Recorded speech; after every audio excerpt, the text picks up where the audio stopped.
Assalamualaikum warahmatullahi wabarakatuh. Kami dari kelompok 3 yang beranggotakan 1. Amanda Anastasia dengan NIM 057, Sepia Hartiningsih dengan NIM 015, dan saya sendiri Dia Khairunisa dengan NIM 034. Kami di sini akan mempresentasikan dan juga menjelaskan mengenai emosi dan suasana hati mapel perilaku organisasi. Yang pertama, emosi merupakan perasaan intens yang ditujukan kepada seseorang atau sesuatu. Sedangkan suasana hati sendiri ialah perasaan-perasaan yang cenderung kurang intens dibandingkan emosi. Dan seringkali meskipun tidak selalu tanpa rangsangan kontekstual.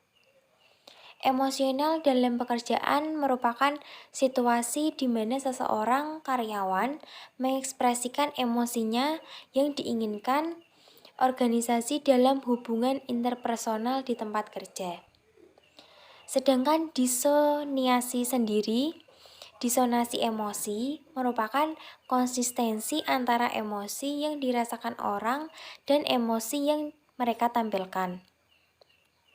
Macam-macam dari emosi yang ditampilkan yaitu ada acting permukaan atau surface acting.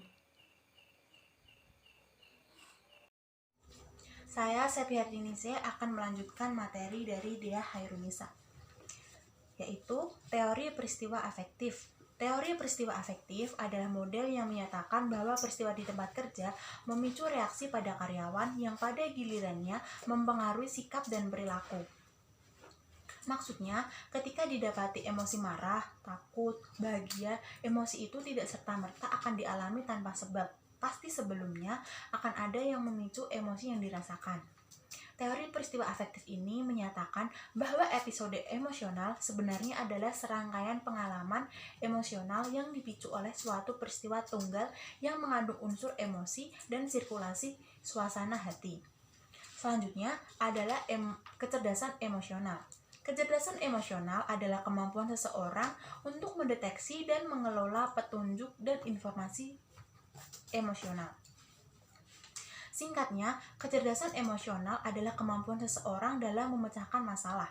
Jika seseorang pemimpin tidak dapat mengontrol diri, tidak memiliki jiwa empati, suka menyimpan dendam, pastinya dalam organisasi yang ia pimpin tidak akan berjalan dengan efektif. Maka dari itu, pentingnya seorang pemimpin memiliki 1. Kesadaran diri, 2. Pengaturan diri, 3. Motivasi, 4. Empati, dan yang kelima adalah kecakapan sosial. Anastasia ingin menjelaskan materi tentang fungsi emosi. Fungsi emosi kita bagi menjadi 4. Yang pertama, emosi membantu kita dalam memberikan makna dalam setiap peristiwa yang kita alami. Yang kedua, membantu manusia mengambil keputusan, menghindari bahaya, bahkan membangun rasa empati. Dan yang ketiga, emosi dapat memberikan informasi penting mengenai bagaimana mengerti dunia sekitar.